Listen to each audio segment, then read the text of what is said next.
오늘 우리에게 주신 하나님의 말씀은 히브리서 12장 1절부터 13절까지의 말씀입니다. 히브리서 12장 1절부터 13절까지의 말씀을 이제 봉독하겠습니다. 하나님의 말씀을 경청하십시오.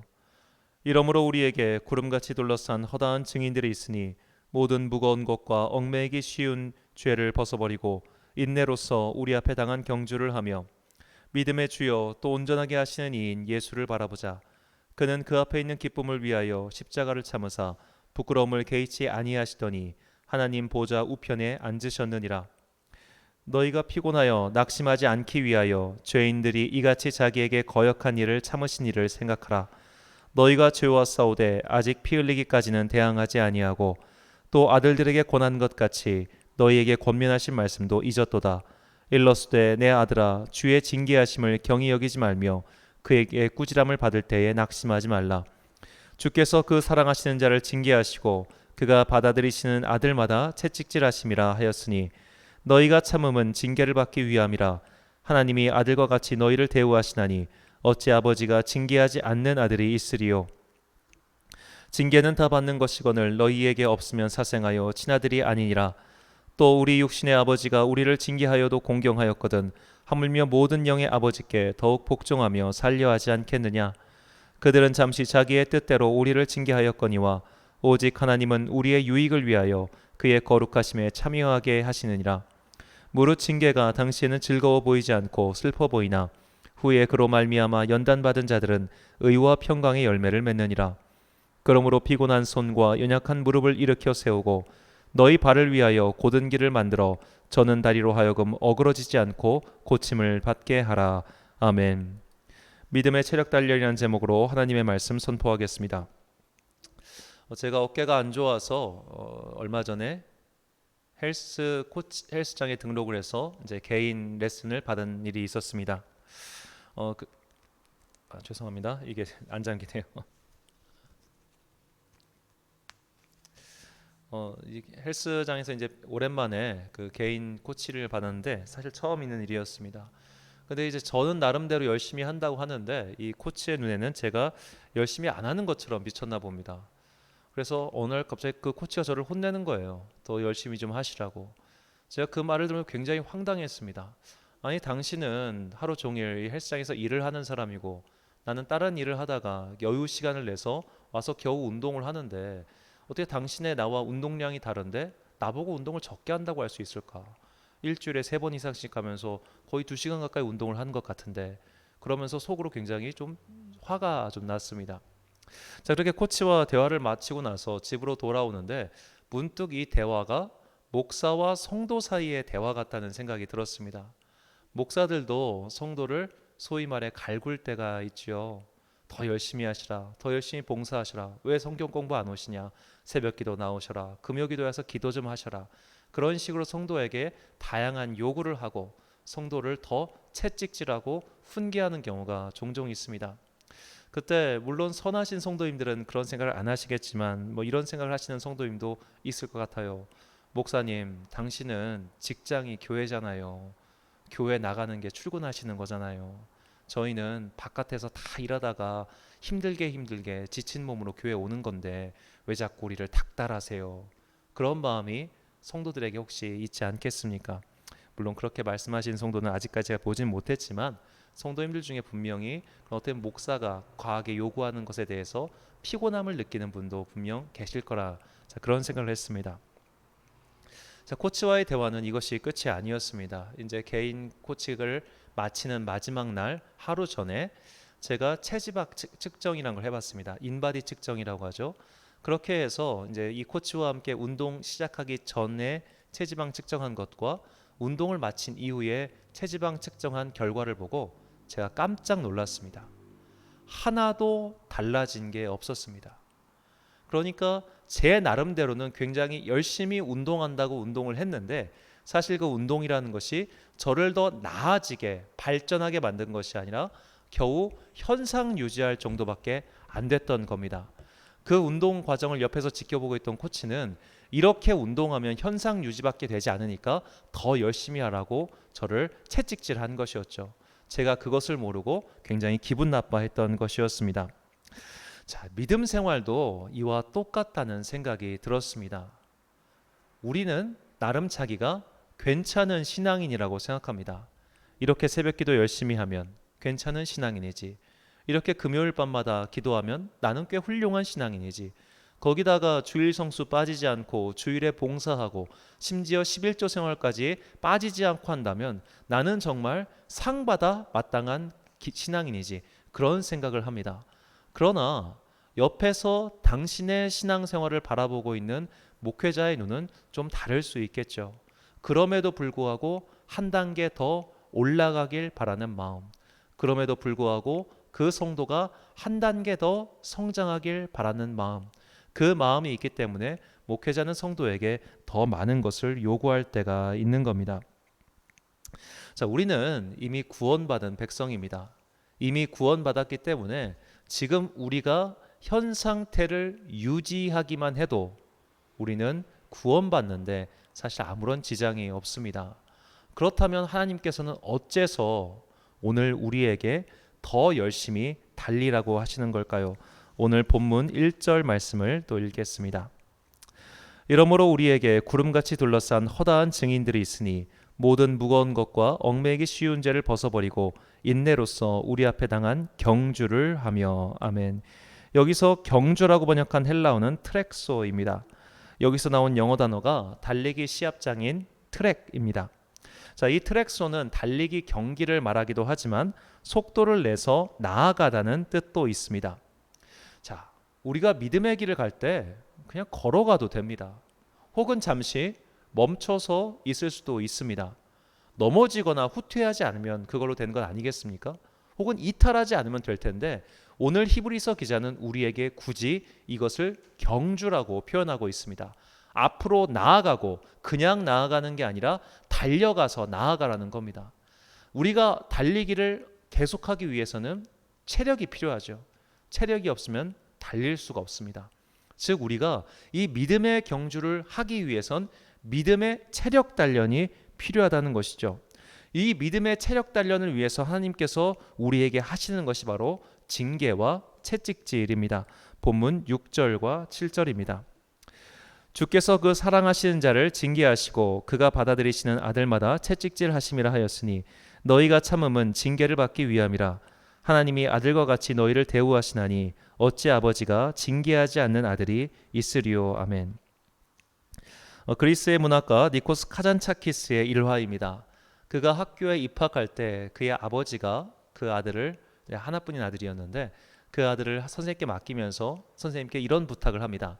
선생님, 이 녀석을 사나이로 만들어 주십시오. 그러자 선생님이 웃으면서 그 아버지에게 이렇게 대답합니다. 걱정하지 마십시오. 사나이를 만드는데 회초리만한 것이 없습니다. 자, 그래서 이제 엄청 때렸다는 이야기인데, 자, 이런 어떤 이 채찍질, 오늘 본문에 나온 이 채찍질은 그가 잘못했기 때문에 때리는 것을 가리키는 것이 아닙니다.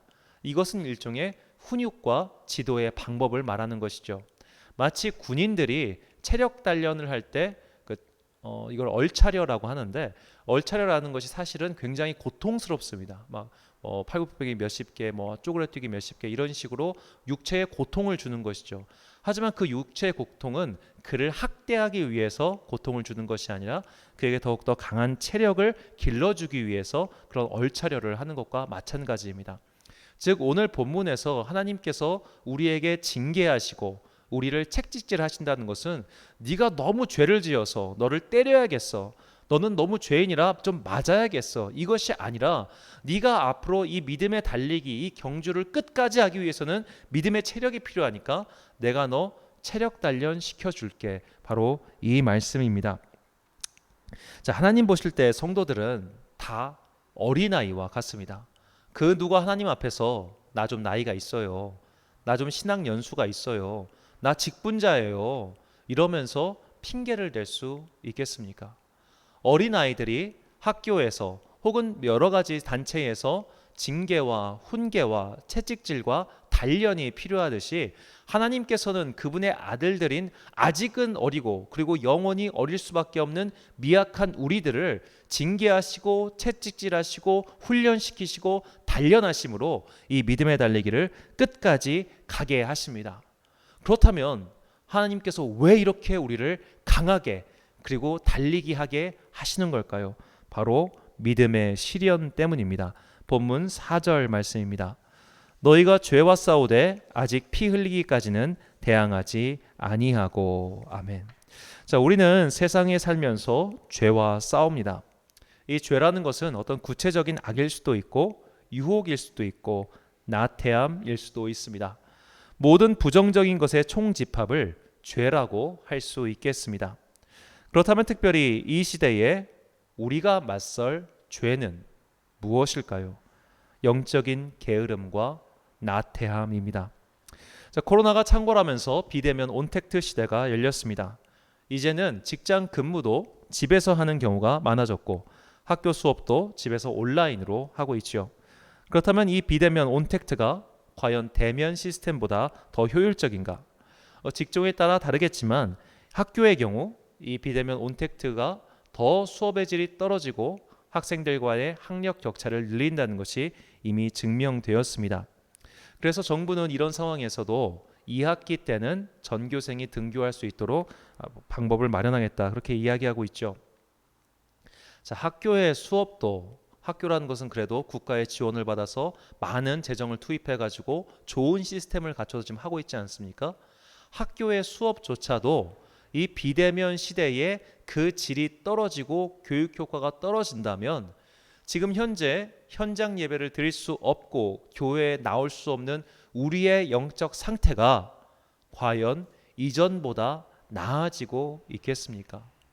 후퇴하지 않고 떨어져 나가지 않으면 다행인 게 우리의 현재 상태 아닐까요? 그러므로 우리는 이 시대에 정말 이 영적인 나태함, 게으름 혹은 믿음의 길에서 이탈하지 않기 위하여 이 시간 더욱더 힘써서 예배하고 기도하고 찬양해야 합니다. 물론 집에서 소리내서 기도하는 것 어렵습니다. 집에서 소리내서 찬양하는 것 더욱 어렵습니다. 아파트와 같은 경우는 소리가 다 울리기 때문에 오히려 더 이렇게 찬양하는 것이 민폐가 되어 어떻게 보면 신앙의 시련을 받게 될 수도 있겠죠. 그리고 기도도 또한 마찬가지입니다. 소리내서 하는 기도와 침묵 기도 중 어느 게 더 어려울까요? 저의 경우 소리내서 하는 기도가 좀 더 용이했습니다. 왜냐하면 침묵으로 기도하면서 자꾸만 내 안에 딴 생각이 들어오기 때문입니다. 영성신학에선 이것을 분심이라고 부릅니다. 나눌 분자와 마음 심자를 쓰죠. 마음이 나뉘는 겁니다. 자꾸만 잡생각이 들어오고 잡념이 들어옵니다. 자, 그런 것들을 방지하는 게 차라리 소리내서 기도할 때가 낫습니다. 소리내서 기도하면 그 소리가 내 귀로 먼저 들어오지 않습니까?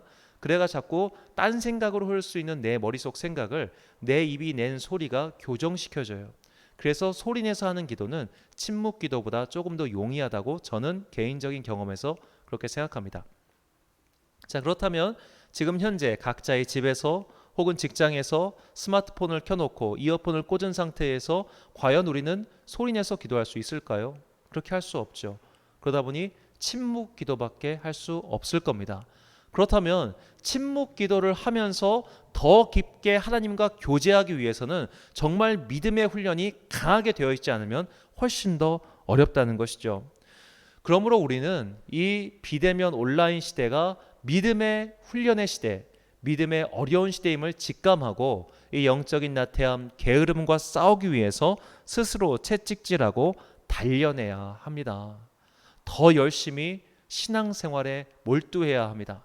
과거에는 구역 식구들이 혹은 내가 만나는 나의 직분과 봉사자들이 나를 함께 신앙의 길로 이끌어주는 동역자 역할을 했다면 이제는 내 옆에 그런 동역자가 없는 거예요. 나는 지금 하나님과 1대1의 관계를 맺어야 하는데 지금까지 1대1의 관계를 맺는 훈련을 안 했으니까, 해본 적이 없으니까 이 시간이 오히려 믿음의 후퇴의 시간이 되기 쉽다는 겁니다. 그러므로 하나님께서 정말로 이 코로나 시대에 우리에게 원하시는 것은 우리가 채찍질, 즉 하나님의 훈련을 받아서 이 어려운 환난의 시기를 끝까지 통과하는 것입니다. 이 환난이 이번 한 번으로 그칠까요? 앞으로 우리는 더 다양한 환난과 마주하게 될 것입니다. 그때 우리가 예배의 시청자가 아니라 예배의 참여자가 되기 위해선, 더 정확하게는 진정한 예배자가 되기 위해선 오늘 내가 드리는 이 한 번의 예배와 한 번의 기도와 한 번의 찬양에 온 마음을 다해야 합니다. 그렇게 믿음의 훈련을 강하게 계속돼 나아가야만 우리는 언젠가 마주할 믿음의 환란을 극복할 수 있게 되지요. 자, 오늘 본문 11절 말씀 같이 읽겠습니다. 무릇 징계가 당시에는 즐거워 보이지 않고 슬퍼 보이나 후에 그로 말미암아 연단받은 자들은 의와 평강의 열매를 맺느니라. 아멘. 자, 이 어려운 시대를 우리가 훈련받고 채찍질받아 마침내 통과했을 때 우리가 그 이후에 어떤 모임을 하게 될지, 어떤 예배를 드릴 수 있게 될지 기대되지 않습니까? 이전까지 우리는 정말로 하나님 외에 다른 것 때문에 오히려 신앙의 온전함을 갖고 있지 못했습니다. 소리내서 기도하고 싶은데, 남 눈치 안 보고 기도하고 싶은데, 아이고 내가 지금 울면 지금 저 권사가 내 사정을 다 알고 있는데 혀를 차고 있겠지. 지금 내가 이렇게 막 소리 높여 기도하면은 아이고 저 집사 지금 망했다더니 저래서 울면서 기도하는구나, 그렇게 생각하겠지.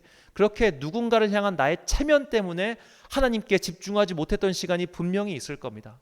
혹은 내가 지금 이번 주 뭐 혹시 기도에 안 나가면, 새벽 기도 안 나가면 그래도 내가 직분자인데 아유 체면이 있지라고 그런 식으로 남 보기 부끄러워서 남 보는 눈 때문에 신앙생활을 했던 모습도 분명히 있을 겁니다.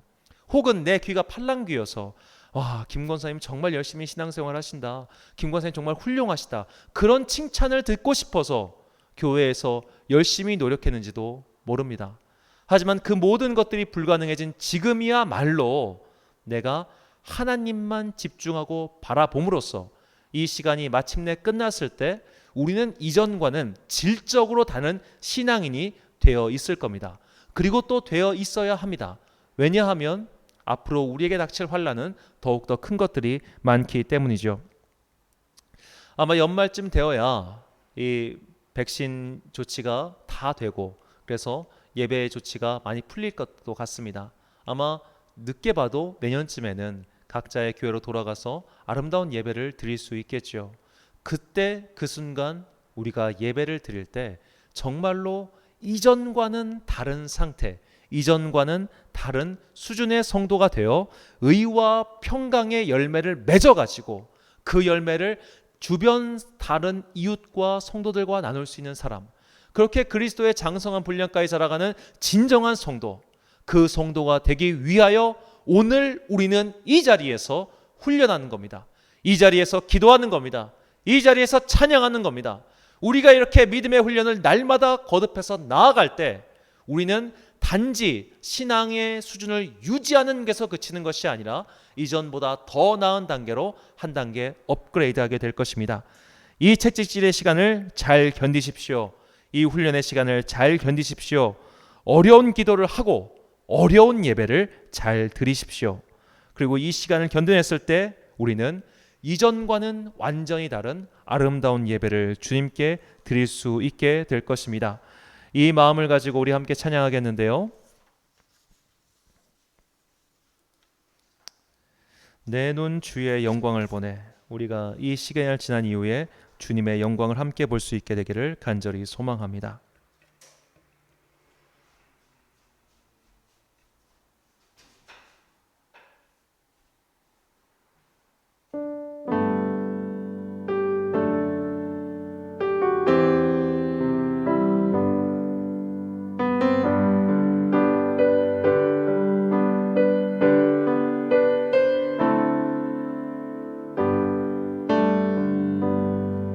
내 눈 주의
찬양합니다.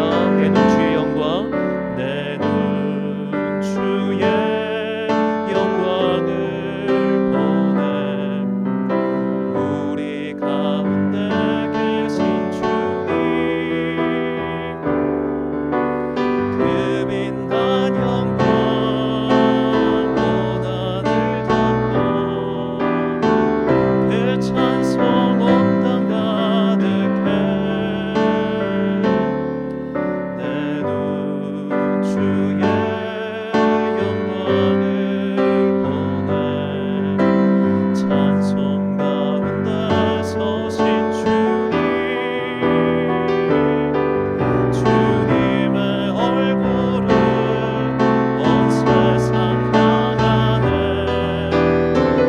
권능의 팔을 드셨네. 주의 영광 이곳에 가득해. 우린 선의 주님과 함께 찬양하며 우리들 전진하리. 모든 열방 주볼 때까지 하늘 아버지 우리 새롭게 하사, 하늘 아버지 우리 새롭게 하사, 열방 중에서 주를 섬기게 하소서. 모든 나라 일어나 찬송 부르며 영광의 주님을 나게 하소서. 주의 영광 이곳에 가득해. 우린 선의 주님과 함께 찬양하며 우리들 전진하리. 모든 열방 주볼 때 마지막으로 한 번 더 찬양합니다. 주의 영광 이곳에 가득해. 우리 선의 주님과 함께 찬양하며 우리들 전진하리. 모든 열방 주볼 때까지. 이 시간 다 잠시만요 기도하겠습니다. 사랑과 풍성하신 아버지 하나님, 우리가 이 믿음의 시련, 주님께서 우리를 훈련시키시는 이 연단의 시간을 잘 끝낼 수 있도록 주님께서 은총 베풀어 주시옵소서. 나의 힘으로는 이 시험을 끝낼 수 없습니다. 나의 힘으로는 이것을 다 이겨낼 수 없습니다. 오직 나의 손을 붙잡고 그 앞길을 가시는 주님, 주님의 권능의 손만이 우리의 이 달리기를 끝까지 갈 수 있게 하십니다. 우리 이 시간 다 같이 주여 한번 부르시고, 주님 우리에게 힘을 주옵소서, 주님 우리에게 능력을 주옵소서, 이 믿음의 경주를 끝까지 가게 해달라고 다 같이 주여 한번 부르시고 기도하겠습니다. 주여